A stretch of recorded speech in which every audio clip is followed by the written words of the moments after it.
the Arab Republic of Egypt, represented in yourself the presidency of the Security Council for this month. I welcome the presence and presidency of Minister Sameh Shukri of this important session, and I thank you for holding it. Mr. President, before my statement, our sincere condolences to Egypt, its people and government for the victims that fell because of the heinous terrorist attack that took place some days ago. I should also like to convey our condolences to Iraq, its people and government for the 100 victims that fell today following several car bombs today in the city of Baghdad. This terrorism that has hit Egypt and Iraq is the very same terrorism we are suffering in my country. Today's subject is therefore very timely. Mr. President, today, some 5 years have gone by since the principles of international law and the Charter have been assassinated, as well as friendly and good neighborly relations over Syrian land, after all ways and means have been exhausted to destroy Syria as a state, a people, as an infrastructure, beginning with terrorism, with media misinformation, drawing in terrorist fighters from abroad and mercenaries from the four corners of the world, through the facilitation of the use by terrorist groups of chemical materials, through trading in the suffering and hopes of millions of refugees and IDPs, through the creation of foreign oppositions that are allied with all the thieves of the world, those who sponsor terrorism and criminality. After that, it is legitimate for us to say, for those involved in feeding the crisis and lengthening it, hands off my country, Syria. Enough misinformation, enough intervention in our internal affairs under false pretext that have proved to be false in Syria, in Iraq, in Libya, and many other states. The Security Council, since the beginning of what some like to call the Syrian crisis, has held hundreds of meetings. It has adopted dozens of resolutions and statements. It has set up fact-finding mechanisms. It has been unable to move seriously, not even one step, to put pressure to bear on the sponsors of terrorism to stop the export of terrorists and mercenaries from abroad into Syria and Iraq, to control borders, to stop the flow of terrorists, and to stop the treatment of the injured in the ranks of terrorists in Israeli and Turkish hospitals with Qatari financing, to prohibit television stations broadcasting from Saudi Arabia, Qatar, Turkey, and London, inciting sectarian terrorism in a way that fully violates all relevant Security Council resolutions on the subject. Mr. President, my delegation has repeatedly stressed its full support to any sincere effort to confront the threat represented by terrorism and its poisonous ideologies, to hold high the values of peace, dialogue, and the respect of religious and ideological as well as cultural diversity. We continue to say that terrorism is the gravest threat to the world today. It is a common enemy of all of mankind, and therefore it requires the United Nations and the Security Council to take up their responsibilities, to coordinate and promote international cooperation to combat terrorism. However, this must be far from selectivity and double standards. It is unreasonable for a terrorist to be considered a terrorist in France, Belgium, Spain, the United States of America, the United Kingdom, Australia, and Tunisia, whereas some like to call them jihadis or non-state armed groups or a moderate Syrian armed opposition. to be showered with money, with weapons, entry visas, intelligence protection, and indeed to be brought to Syrian borders and to ensure their entry into Syria. Some have created a state for terrorism with an official flag, with media sites called the Caliphate. Words like Islam are used. It has two capitals in both Syria and Iraq, and therefore an international coalition was set up to confront it. And therefore, now the scenario of constructive chaos is complete. The entire world is watching the theatrics of the so-called anti-ISIL coalition. It is a scenario that is not serious. It is not credible, particularly since instead of targeting ISIL elements, the so-called coalition is destroying the infrastructure of the Syrian state, of the Syrian people, with the pretext of combating terrorism, while at the same time turning a blind eye to ISIL's trade in petroleum and archaeological treasures with Turkey, and their export through their territory to Israel and European states. The mask has now fallen from the faces of the states that are sponsoring Takfiri terrorism in my country, in the region, and in Africa. The efforts of these bloody governments are doomed to fail. The series of lies and crocodile tears because of the suffering of the Syrian people caused by the very governments claiming to combat terrorism has ended. Many WikiLeaks documents have shown up the role of those governments in targeting Syria following the invasion and indeed destruction of Iraq.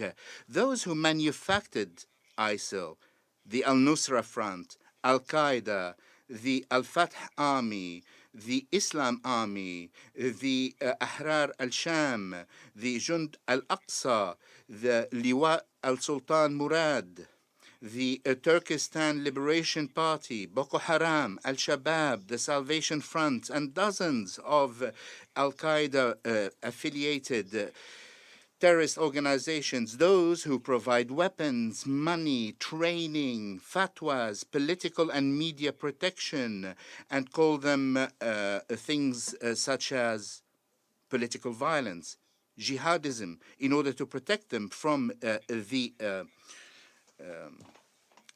true nature of what they are, which is terrorists, is the very party that is holding up the flag of terrorism and should be the common enemy of all of mankind. Mr. President, confronting the poisonous ideologies of terrorist organizations and their supporters, of their financiers, is no less important than confronting the use by terrorist organizations of biological or chemical weapons. In this regard, we cannot turn a blind eye to the important role undertaken by the governments of states sponsoring terrorism. The Saudi and Qatari regimes are abusing Arabs and Muslims through spreading Wahhabi thoughts that are extremist, through erroneous thinking that distorts Islam. They, with the Turkish regime, are providing all kinds of support to Takfiri terrorism that crosses border, crosses continents. This is the very terrorism that my country is confronting. The honorable achievements of the Syrian Arab Army, with the support of our friends in the battle against terrorism, including the liberation of the historic city of Palmyra and freeing it from ISIL, the return of art and music to its old amphitheater. These are the victories of civilization and light on terrorist ideology.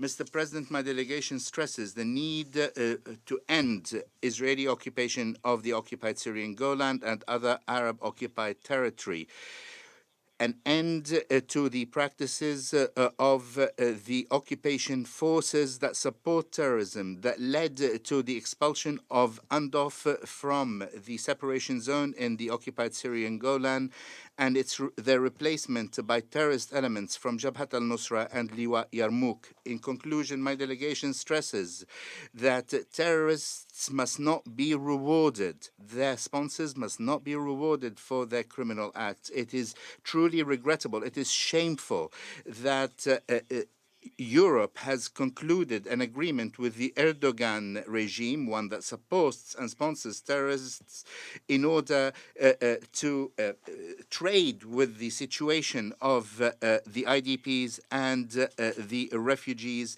and their suffering. Thank you, Mr. President. I thank the representative of the Syrian Arab Republic for his statement, and I give the floor to the representative of Germany. You have the floor, sir.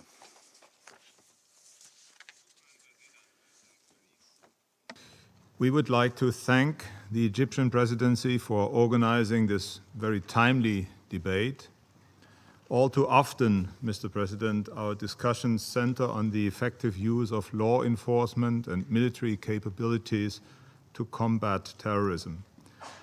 But as the present concept note rightly points out, we must combat terrorism in a comprehensive manner, countering the root causes of violent extremism, especially the underlying ideological tenets that correlate with terrorist acts, is essential to defeat global terrorism. Mr. President, terrorism is not a new phenomenon. We have witnessed it for centuries in Europe and elsewhere. Completely new, however, is the apparent effortlessness with which terrorists are recruited today. Modern technologies make it possible for terrorists to spread their murderous ideologies across the globe in literally seconds. Perhaps the most troubling feature of this new development is that these messages often resonate even with those who have not espoused extremist views before. In too many cases, these messages have been a catalyst for terrorist attacks. In view of these dangerous developments, we must redouble our efforts in combating the spread of ideologies of terrorist organizations. Mr. President, critical to limiting the effect of extremist propaganda is a confident society, one in which citizens are compelled to uphold peace and tolerance. We cannot take these values for granted. They have to be reaffirmed and defended every day. The exclusion of minorities, lack of democratic participation, suppression of certain opinions or beliefs, and grave human rights violations in general are all well-documented factors that make people more susceptible to violent extremist narratives. Therefore, all governments, and I include in this appeal countries who have just spoken before this Council, all governments are well advised to strengthen structures that promote inclusive dialogue grounded in the values mentioned. Mr. President, as was highlighted in the high-level debate organized by the General Assembly last week, religious leaders and faith-based initiatives can play a significant role in promoting tolerance and countering radicalization. In my country, the Islamic Conference of Germany, founded 10 years ago, has been instrumental in that sense. It has brought together government representatives and Muslim organizations in an effort to discuss important issues, such as the introduction of courses on Islam in schools and universities, and the state-funded further education of imams. The German Islamic Conference aims to empower Muslims to participate in society while seeking to advance the integration of Islam into the cooperative relationship that exists in Germany between religious communities and the state. Mr. President, currently the fight against ISIL is on top of our counterterrorism agenda. Germany is an active partner in the global coalition against ISIL.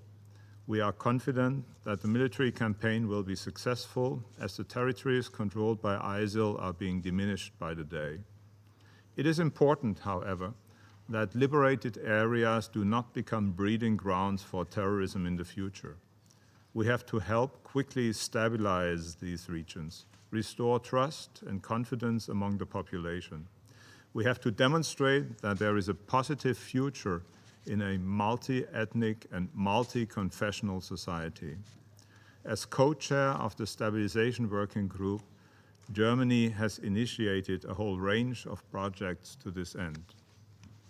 Mr. President, other international frameworks in which my country continues to engage actively in the fight against violent extremism is the European Union, the G7's Roma-Lyon Group, the Global Counterterrorism Forum, and the OSCE. As this year's chair of this organization, later this month, we will host an OSCE conference in Berlin, which will focus on preventing and countering violent extremism and radicalization that lead to terrorism. We are convinced that this conference will, inter alia, give us valuable input in our effort to draft a national action plan on preventing violent extremism, which will be published shortly. Mr. President, I would like to close by reiterating that Germany remains firmly committed to taking action against terrorism, ensuring accountability, and tackling its root causes, including by exposing its faulty narratives and ideologies. Thank you, Mr. President.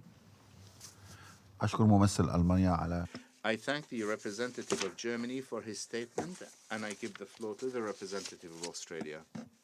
Thank you, Mr. President. Terrorism is one of the critical challenges of our time. As terrorist groups such as ISIL have expanded their reach and influence